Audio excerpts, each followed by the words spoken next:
बॉलीवुड के नए धुरंधर रणवीर सिंह अब डॉन क्यों नहीं बनना चाहते और उन्होंने फरहान अख्तर की नई फिल्म डॉन 3 में काम करने से क्यों इनकार कर दिया। आपने इससे पहले अक्सर दो बड़ी बड़ी कंपनियों के बीच सौदे को लेकर विवाद होते देखे होंगे। दो देशों के बीच ट्रेड डील्स को लेकर भी आपने बहुत सारे विवाद होते देखे होंगे।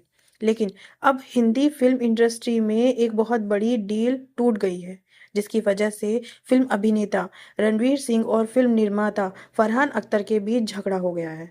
और इस झगड़े के बाद federation of western India cine employees यानी FWICE के चीफ एडवाइजर अशोक पंडित ने एक प्रेस कॉन्फ्रेंस की।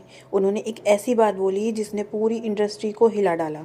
उन्होंने ऐलान किया कि एसोसिएशन ने रणवीर सिंह के खिलाफ एक नॉन कोऑपरेशन डायरेक्टिव जारी किया है। उनकी इस बात के बाद तुरंत ये खबर बहुत तेज़ी से फैल गई और उन्हें बैन कर दिया गया। मतलब हालांकि जब बवाल फैला तो अशोक पंडित जी ने बाद में साफ कहा कि ये कानूनी कोर्ट का बैन नहीं है, बल्कि एक एसोसिएशन का फैसला है, जिसका मतलब ये है कि उनके 30 से ज़्यादा अलग अलग क्राफ्ट्स के वर्कर्स और डेली बेसिस और रणवीर के साथ किसी प्रोजेक्ट पर काम नहीं करेंगे। Contract with Excel for 3 films. That's apart from Dawn 3. 3 weeks before the unit is supposed to leave for the shoot, he withdraws. अब ये पूरा मैटर डॉन 3 को लेकर है। बात यहाँ तक पहुंची कैसे हुई, कैसे शुरू हुई। अगस्त 2023 में एक्सेल एंटरटेनमेंट के फरहान अख्तर ने एक धांसू टीजर रणवीर सिंह के साथ रिलीज किया। नया डॉन को उनको घोषित किया। अमिताभ बच्चन और शाहरुख खान के बाद रणवीर को ये रोल मिलना बहुत बड़ा फैसला था।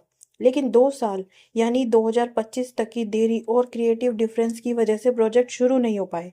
इन 2 सालों में रणवीर अपने सबसे निचले फेज तक भी पहुंच गए थे, जहां उनको प्रोजेक्ट्स नहीं मिल रहे थे तो वो फेलियर्स वाले मिल रहे थे। लेकिन उसके बाद लगातार फिल्म भी टलती गई, जहां मेकर्स फिल्म को अपनी ओरिजिनल स्क्रिप्ट के हिसाब से बनाना चाहते हैं, लेकिन रणवीर चाहते थे कि कैरेक्टर को और ज़्यादा डार्क, अग्रेसिव और हिंसक बनाया जाए, जो मेकर्स को मंजूर नहीं था। वेल, ये सारी बातें तो हम बोल रहे हैं, ये सारी बातें हमें पता नहीं है कि ये सच है या झूठ।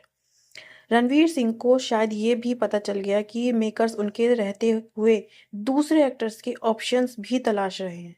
जैसे ही दिसंबर 2025 में धुरंधर एक मेगा ब्लॉकबस्टर साबित हुई। रणवीर की उस सक्सेस स्टोरी पर राइड करने के लिए प्रोड्यूसर्स ने सोचा प्रोजेक्ट को फिर से शुरू करते हैं।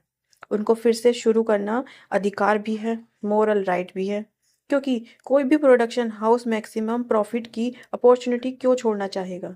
मगर रणवीर इस प्रोजेक्ट से पूरी तरह अलग हो गए। अब 11 अप्रैल को आखिरकार रणवीर सिंह ने शूटिंग होने से ठीक 3 हफ्ते पहले अचानक फिल्म से वर्कआउट कर लिया। इस कंपनी का ये दावा है कि इस फिल्म के प्री प्रोडक्शन पर ही 45 करोड़ रुपए खर्च हो चुके थे।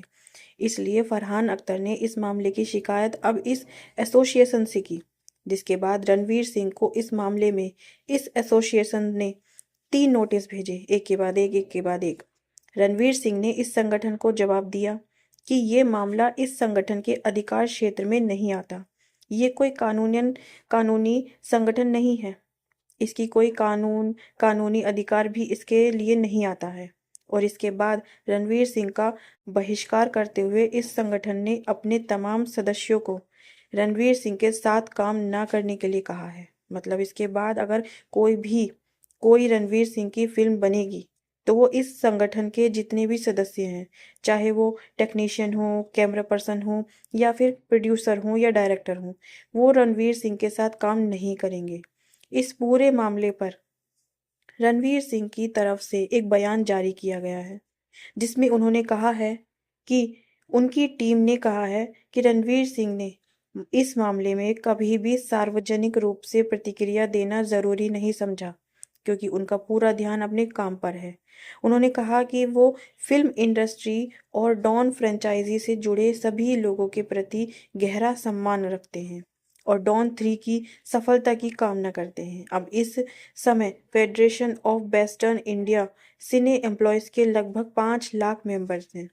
इनमें एक्टर्स हैं, डायरेक्टर्स हैं, प्रोड्यूसर्स हैं, कैमरामैन हैं, टेक्नीशियन है, जूनियर आर्टिस्ट है, यहाँ तक कि स्पॉट बॉयज़ भी हैं।